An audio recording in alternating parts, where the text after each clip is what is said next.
Nicholas Stephan here again for part 2 of my Launceston Community Law Group questionnaire, which contains 60 questions, and I forgot to mention in my first video that half of these questions were based off Michael's 30 odd questions. And in the first part of my video for this, I've covered the first 6 questions, and all of that can be found on the first page. Now this is on page 2, question 7. As all legislation passed since Federation, changes in government, department names, anything that alters our Commonwealth of Australia Constitution or anything to do with the Commonwealth of Australia, being passed by referendum pursuant to section 128 of our Commonwealth of Australia Constitution Act 1900 UK. In our jure Commonwealth of Australia, we are meant to have a democracy. Any new laws brought in, repeals, amendments, changes in government services, changes in names of government departments must be voted on by you, me and all the other Australian people. And just under that I've got a whole list of illegal acts that have been committed unconstitutionally by the Australian government, and I've already covered that in a previous video, 1973 and the Commonwealth of Australia Constitution Act section 128, which just all went on about how Gough Whitlam unlawfully changed this and that and other huge changes in 1973. So going on to page 3 of this 6-page document, question 8. Has all legislation passed since Federation been passed by monarchs that sit under the Imperial Crown of the United Kingdom of Great Britain and Ireland? Our Commonwealth of Australia Constitution Act 1900 UK states that we are under the Imperial Crown of the United Kingdom of Great Britain and Ireland, and that's found in the preamble of our Constitution. Question 9. Has all legislation passed since Federation been by members of the upper and lower house that are sitting correctly in office and are not dual citizens? Members of Parliament must swear an oath in accordance with Section 42 and Schedule 1 of our Commonwealth of Australia Constitution Act 1900 UK.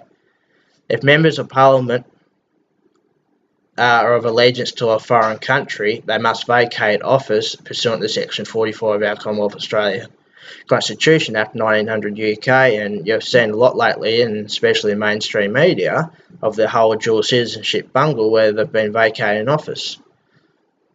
Question 10. Has all legislation passed since Federation been passed in accordance with our Commonwealth of Australia Constitution 1900 UK and letters patent 1900? Question 11. Are there any supporting documents that have received royal warrant that confirms the Australian Parliament and the state and territories are permitted to change the swearing of oaths?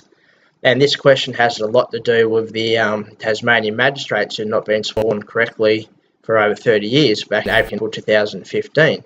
They're meant to swear an oath in accordance with the 1903 Judiciary Act, and that requirement hadn't been met for quite some time, which coincides with the Australia Act Australia and the UK one in 1986.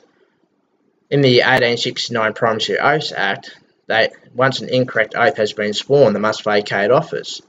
And the Tasmanian government just went ahead and made retrospect legislation to cover their asses so those magistrates can still sit in office when they're not meant to be there.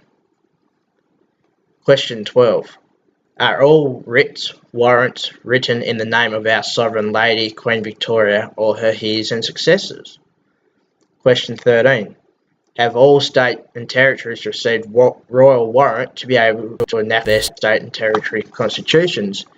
And here in Australia, Tasmania, we got our first constitution back in 1850, and a revised constitution didn't appear till after Federation in 1934. Question 14. Have all state and territory constitutions been constructed within the parameters set out in our Commonwealth of Australia Constitution Act 1900 UK? Question 15.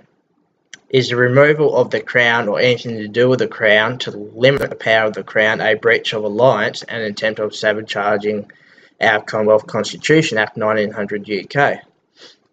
The Acts, Amendments and Repeals Act in 2003 unlawfully removed the Crown and replaced with the state. 16. Can the federal, state and local government provide the documents with royal warrant that shows that they have the authority to make and enforce laws? Question 17. Federal, state and local governments acting within our Commonwealth of Australia Constitution Act 1900 UK. Question 18.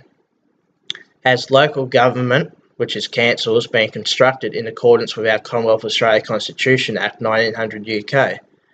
Back in 1988, Australians clearly voted no to a third tier of government. Question 19. If any of the members of Parliament that have not sworn their oath in accordance with Section 42 of the Commonwealth of Australia Constitution Act 1900 UK and its schedule, which is Schedule 1, the 1900 UK letters patent, this would mean that they are in breach of Section 44 of the Australian Commonwealth Constitution 1900 UK and the 1900 UK letters patent. This would mean that they are in breach of Parliament rules and are not able to give the vote to create laws. Question 20. Is the Australian government a de jure government? Question 21. Are Australian birth certificates being traded on the stock exchange? Birth certificates are printed on bond paper and they have a metal strip embedded into them.